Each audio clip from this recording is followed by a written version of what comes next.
today, we're gonna be doing some exercises para makita natin yung improvements mo. So, lalapit ako ha. I'd like you to look at the ceiling. Then look down. Then look to your right. And look to your left. Try to grip this pen kung kaya. Wow, that's good. Galing. Hindi, konti na lang.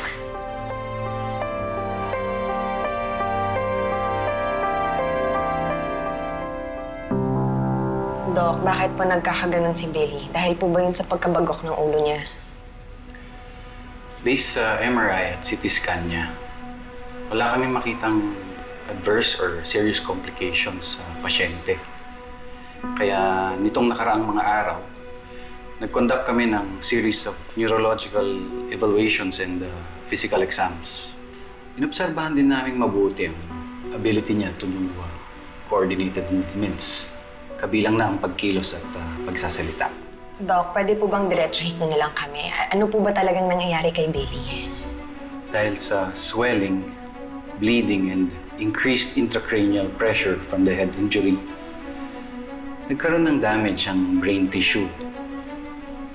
As a result, nag-develop ang pasyente ng condition na tinatawag natin na apraxia.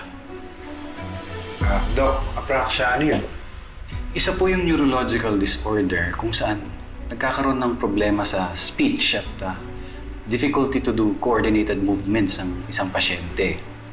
Ibig pong sabihin, kahit na walang diferensya sa physical na kondisyon niya, mahihirapan pa rin po siyang magsalita at gawin ang mga task na dati niyang ginagawa.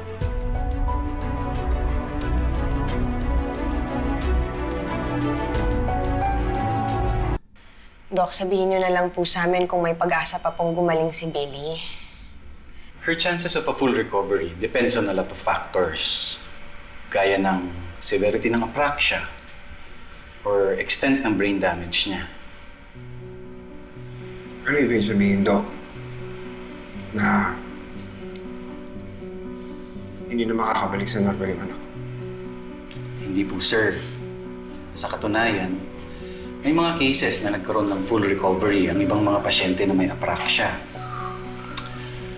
Kung magkakaroon ng early intervention and consistent, high-quality rehabilitation therapy, mas mag-i-improve ang chances of recovery ni Billy. Importante rin na strong support system, pati na rin ang motivation ng pasyente na mag-undergo ng therapy para bumuti ang lagay niya.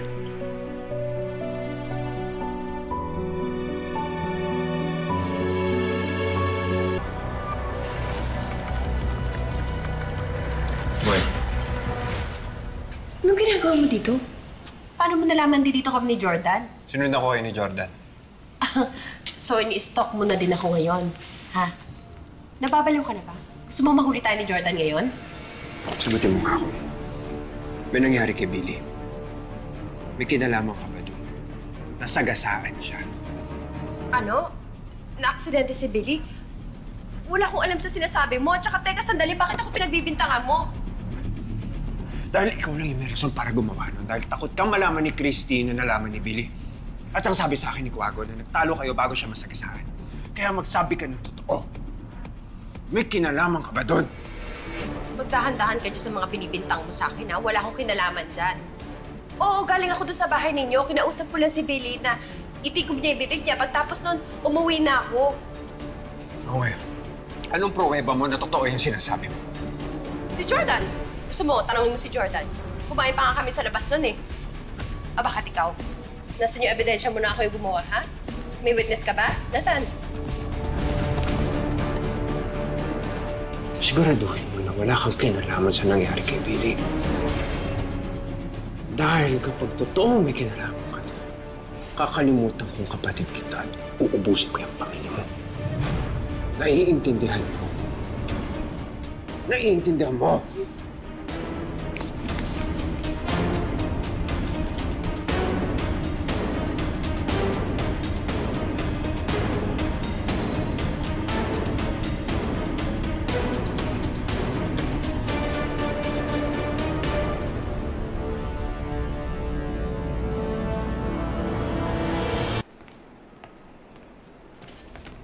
Mr. Lozano. Ay, sir. Kamusta yung investigasyon? May lead na kayo dun sa nakasagasa sa anak ko? Nakausap po namin ang may-ari ng isang convenience store na malapit sa pinangyarihan ng aksidente. Nag-request na po kami na makita ang CCTV recordings nila. Oo kailan daw nila ibibigay yung copy ng CCTV? Kakatawag lang sa amin ng store owner. Papunta na kami doon ngayon. Inuna lang namin kayong inform. Sige. Pwede ba akong sumama dyan? Tara, sir.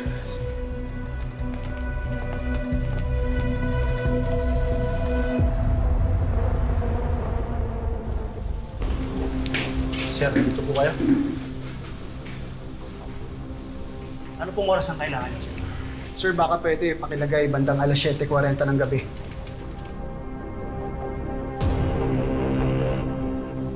Ito po ba? Oo. Ayun yung anak ko.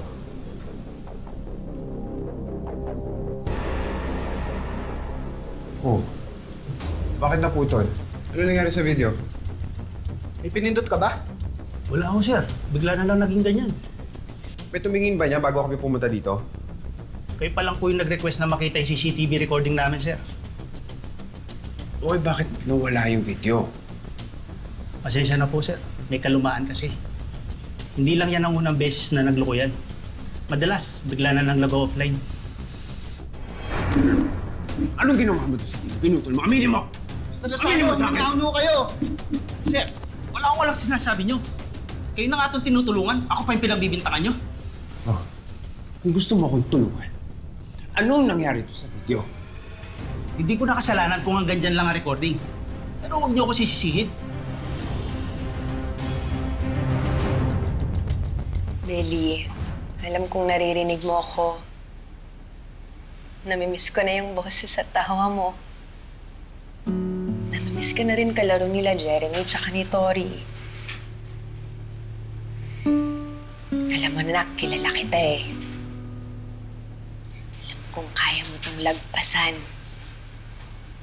Kaya magpakatatag ka, ha? Gagawin natin lahat para gumaling ka, bumalik ka sa dati. Kahit pa araw-araw, samahan kita sa therapy mo, ha? Gagawin natin yun kasi kailangan ka pa namin ng tatay mo. Tulungan mo pa ako sa pagpaplano ng kasal namin, di ba? Di ba, nak? Magiging isang buong pamilya na tayo.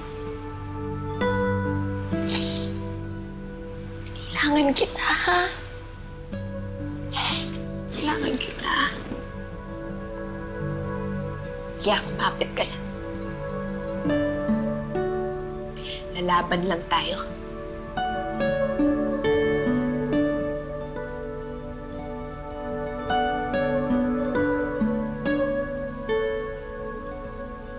Sana, anak, bumalik yung kondisyon mo. Curious talaga akong malaman kung bakit kinailangan mong makipagkita sa akin bago ka maaksidente. Nak, ano ba kasi yung sasabihin mo sa akin noon?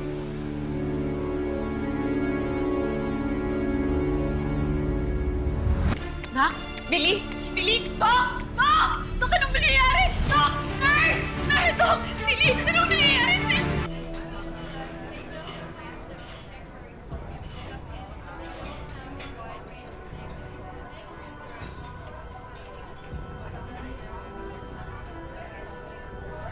Are you sure na walang sumunod sa'yo?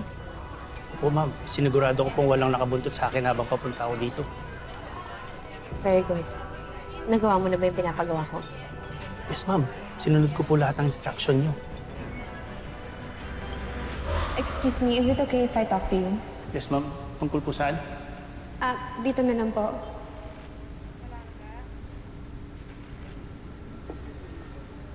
Ito, that's 15,000 pesos. Kapag nagawa mo yung pinapagawa ko, dadagdagan ko kayo ng another 15,000. So, do we have a deal? Ano ba yung iutos niyo? Gusto ko sanang burahin mo na yung CCTV footage na nangyaring aksidente dyan sa tapat ninyo kanina. Palabasin mo na nakarap yung file o kaya nag-offline yung CCTV. Basta kahit ano, basta kailangan malinis, tsaka hindi halatang tampered. Can you do it? Medyo mahirap yung pinapagawa niyo, ma'am. Pwede ako makasuhan dyan. Kulang pa yung 30,000 na ibabayad niyo sa pampiyansa ko kung sakasakali. O sige, dadagdag ako. Gagawin kong 50,000. Magagawa mo ba?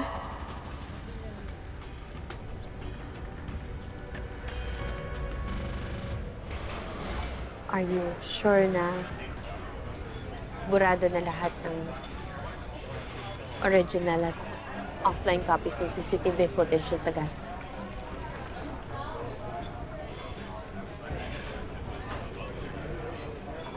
Opo, ma'am. Dinilit ko na yung original file. Yung edited file, ang binigay ko sa mga pulis at sa tatay ng biktima. Huwag kang magalala, ma'am. May alam ako sa computer. Kahit na i-review nila yung file, hindi nila madidetect na edited yun. Thank you. Sige po, ma'am. Mauna na ako. Okay.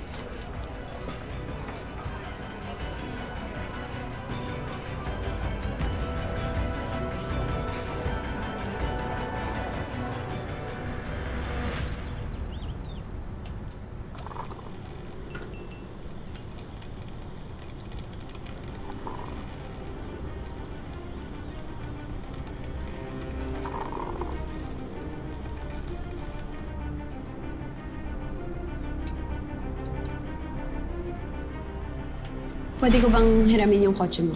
Bakit? Kapupunta? Pupuntahan ko si Leon para ma-make sure na hindi na magiging problema yung anak niya. Eh paano kung hindi makontrol ni Leon yung anak niya? Kilala mo ako, Leslie, hindi ko ahayaan na may makahadlang pa sa kasal namin ni Jordan. Shaira, ngayon ko lang napansin pero ang laki ng scratch sa kotse ng pinsan ko. Ano nangyari dito? Wala naman to nung pinahiram ah. Leslie, pasensya ka na ha. Nung pinapark ko kasi yung kotse kahapon, may tinamaan akong railings eh. Anong klaseng railing yung tinamaan mo? Parang ganito kalaki tong tama. Oh my God.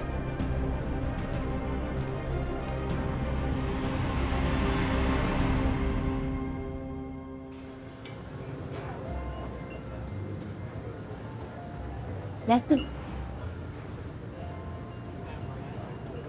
Oh, bakit mukha kang galit? Don't tell me, upset ka pa rin dahil dun sa UP ng kotse mo. Maliit lang naman yun eh. O sige na, ako na magbabayad sa pagpaparepair para tumigil ka na. Nakita ko sa news yung nangyari sa anak ni Leon.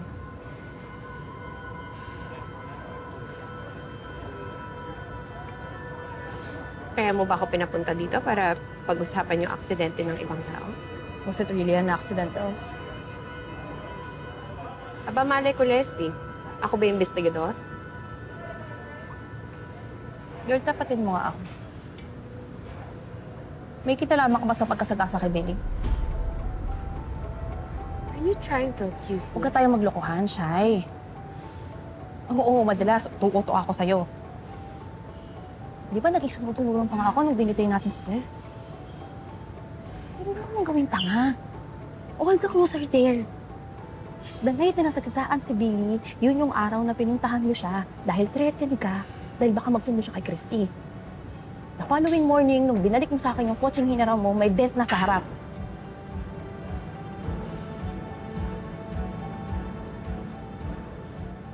Shy. Oh. Kung wala ka talagang involvement sa nangyari kay Billy, bakit kayo makatingin sa akin?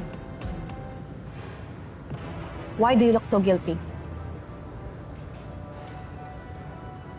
Aminin mo na. Ikaw ba yung bumangga kay Billy?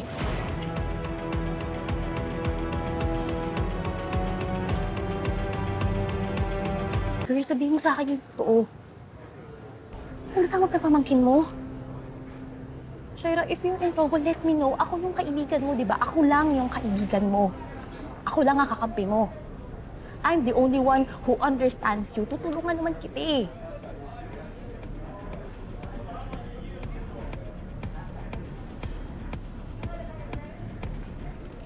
fine. Ako yung bumangga kay Billy.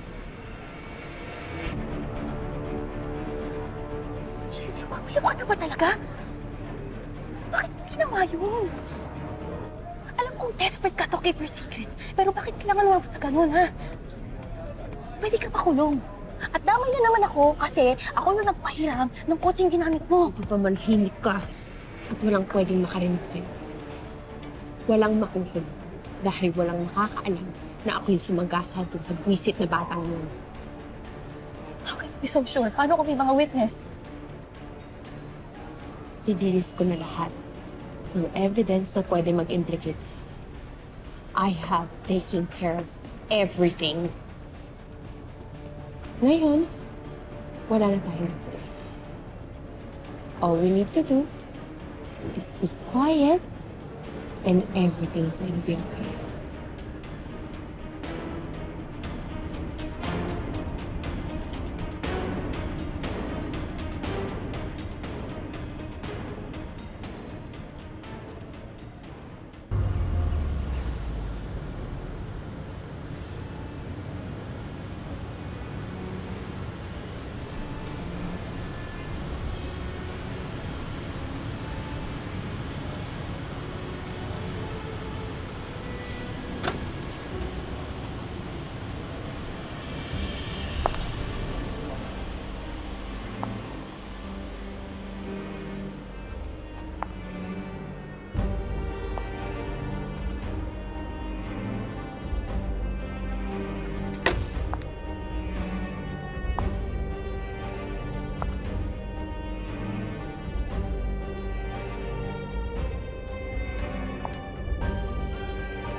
Hi.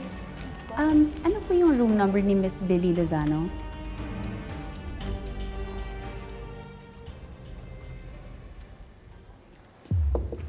Pasok.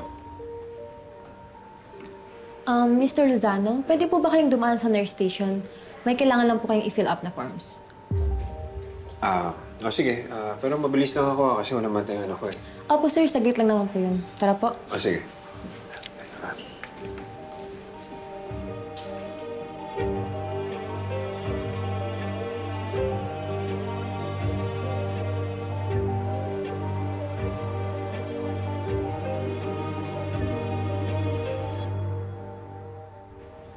This way po, ma'am. Thank you so much. Thank you po.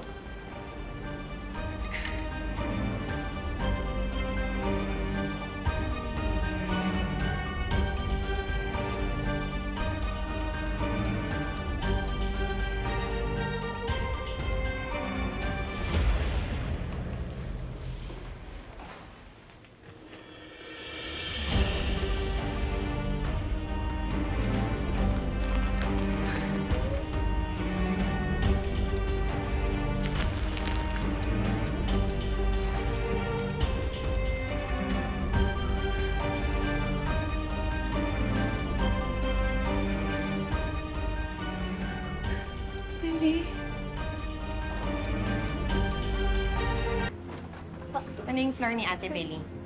Nomi, sana po magustuhan po ni Ate Billy itong dala natin for her. Sigurado ako gustong-gusto niya to. Tsaka alam mo, anak, kita ka pa lang nun, sobrang saya na niya. Halika na. Dali. Na-excite na ako. Magiging happy yun pag nakita niya yung balloon eh, no? Kiti. Ito, ayos na to. Okay na po. Salamat po.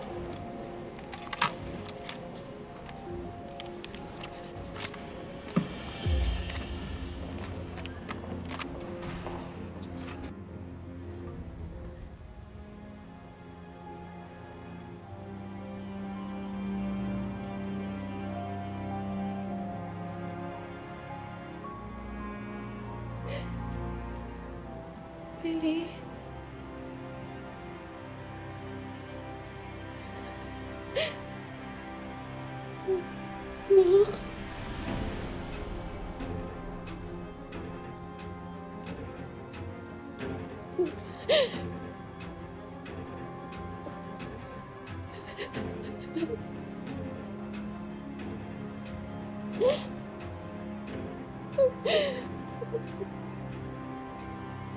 Dito na ako.